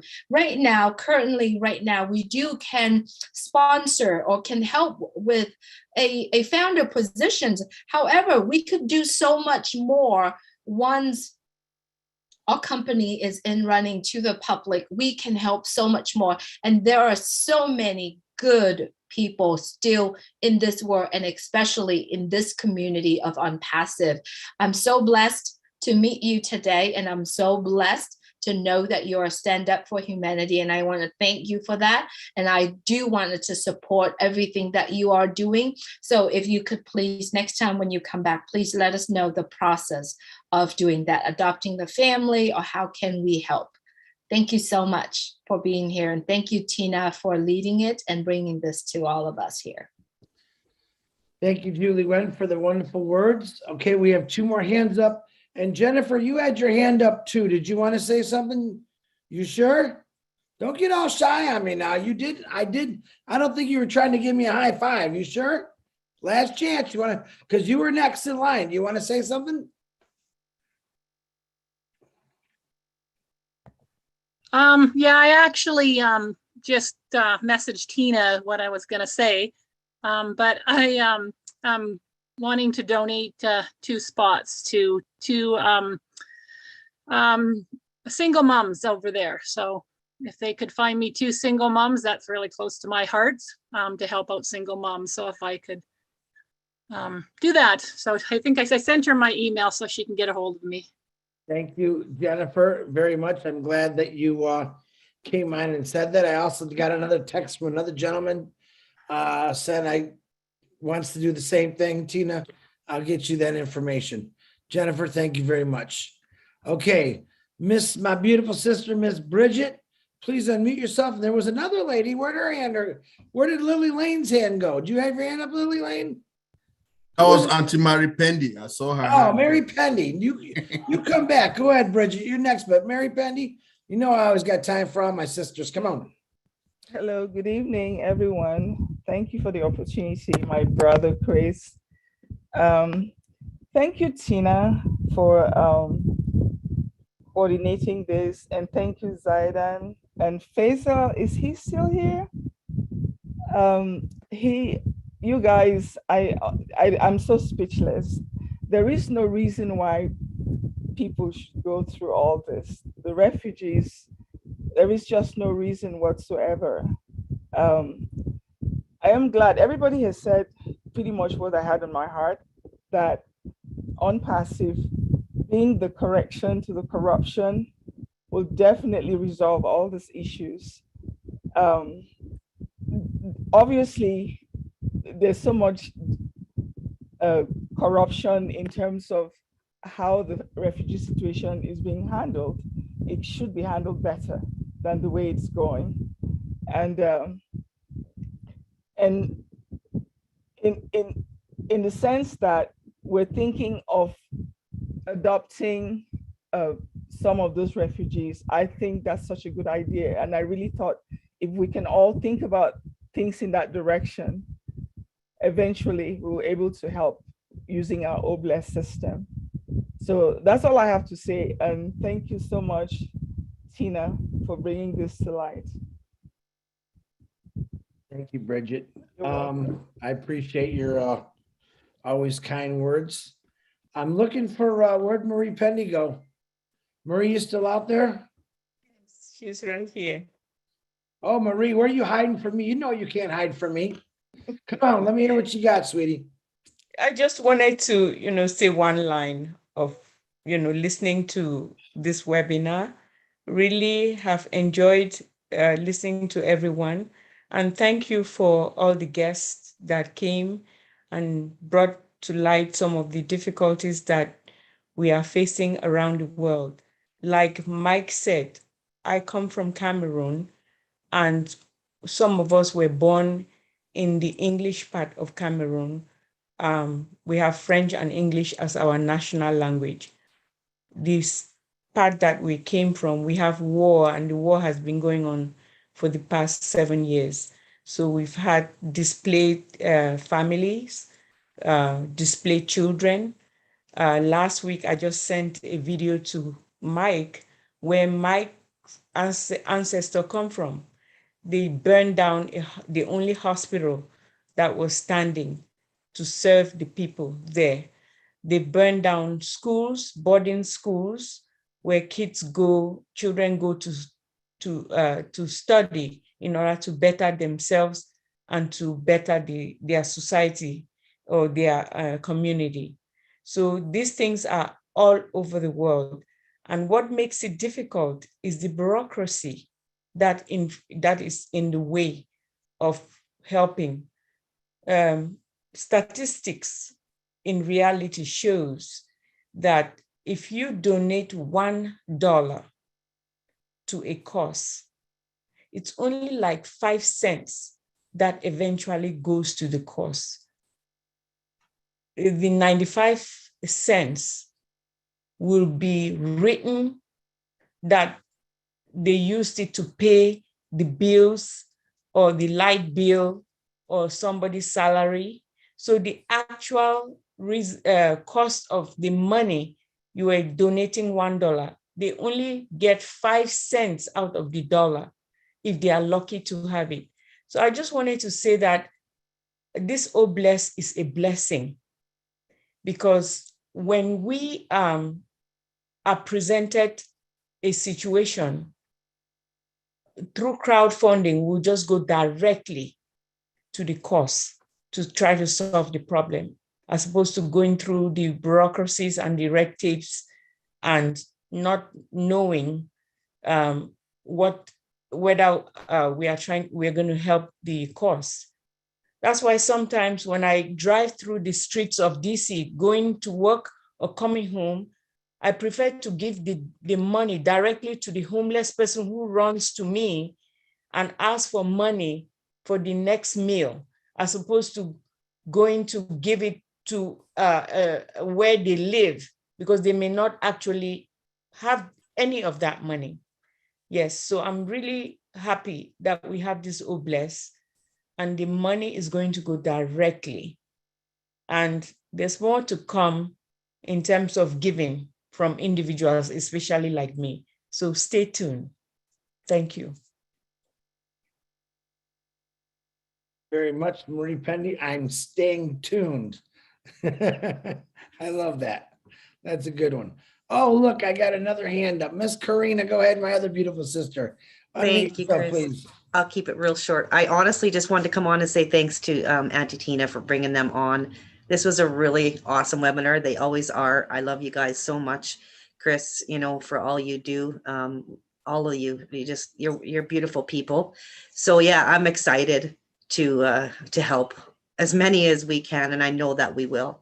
So thank you so much for being here, and Tina for bringing them. Thank you. Thanks, Chris, for letting me speak for a minute. Thank you, Corinne. Thanks for making it short. Now I got another hand. Mr. William Norris, go ahead with your very, very short comment. All right, man, I'll make it short and quick. Yeah, I want to, I'd like to donate a found position to this cause as well. I think it's really important. I think when we put ourselves in the position of some of these people, I think we can actually begin to feel what it's like.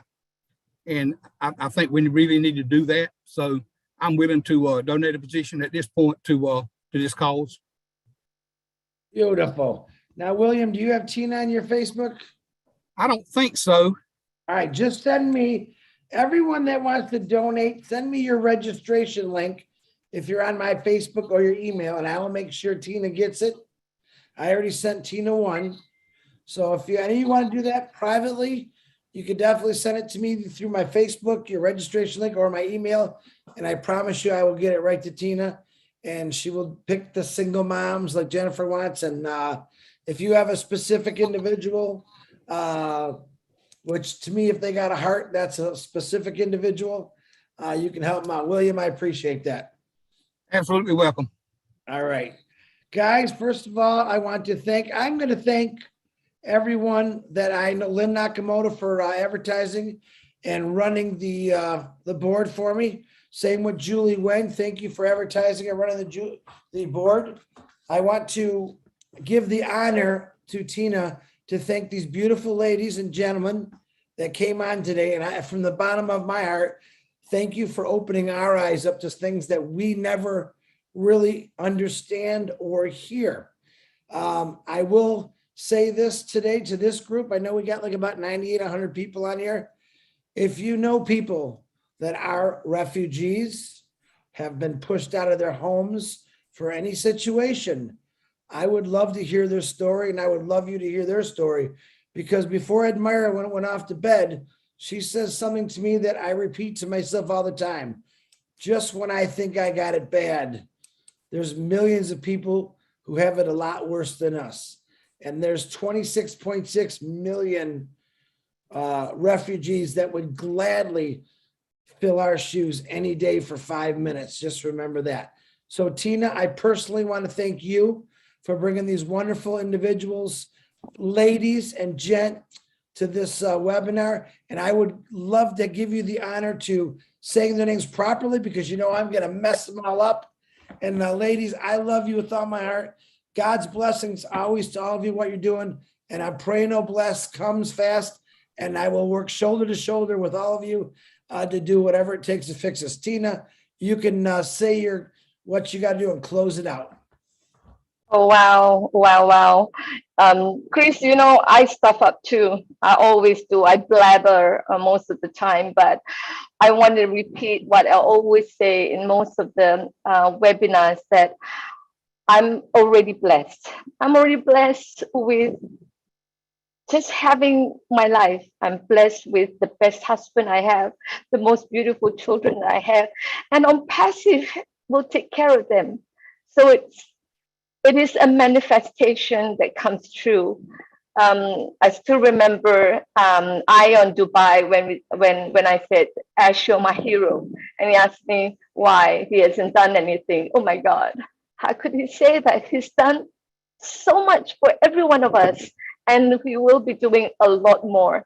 And I'm so happy. And thank all of you here, Chris, my Captain Chris, Angel Johnson, Julie Nguyen, my lovely Lynn, everyone here, and especially so to my dearest sister from the cosmos, Fairuz, Zaida. Fatuma, thank you for being here.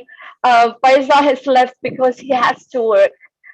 He told me that he's got to clock hours so that he can get paid. I hope he gets paid. But we're all waiting for ONPASSIVE to get up and to really come on board so that the apples are enough for them and for everyone else. I'm also been doing. I'm actually asking Zaida and Fairuz to give me a list of the people who needs ONPASSIVE most, and I'm definitely going across until the finish line on the 22nd of June to get as many of them on board.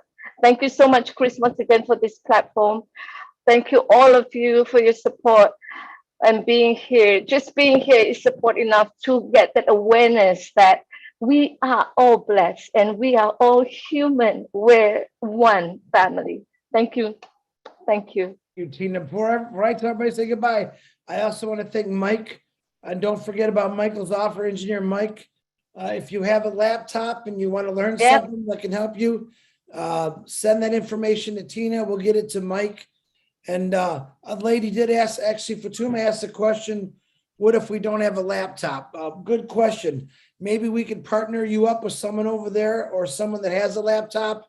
And I'm sure Mike will gladly help them out also. So Michael, once again, thank you. Thank you to everyone that donated a position to help out this humongous cause that's going to take a lot of work to fix. But I know we're all going to put our gloves and boots on and really dig into this. I want to thank you. We got a lot of work to do. We got a lot of work to do, brothers and sisters. We really do. God bless you all. It's after 11. It's 11:10. Those that have to go to work tomorrow, God bless you, because hopefully that changes for you all soon. Tomorrow is on Passive 360. Also, the Julie Milo show at 6:30 on Passive 360 is going to be at 12, I believe. I got to talk to Red and Marty. I think it is 12, and Ash comes out. It's 2. So you know, for 2 o'clock, Ash is coming on, but I think it's 12. We'll see. Julie Milo, 6:30.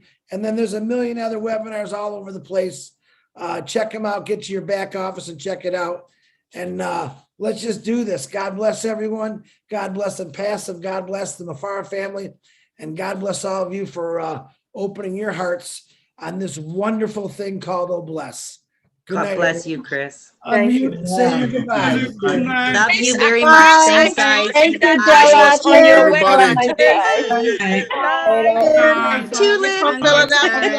Bye, Thank you for the gift of ONPASSIVE. Jella. Love you.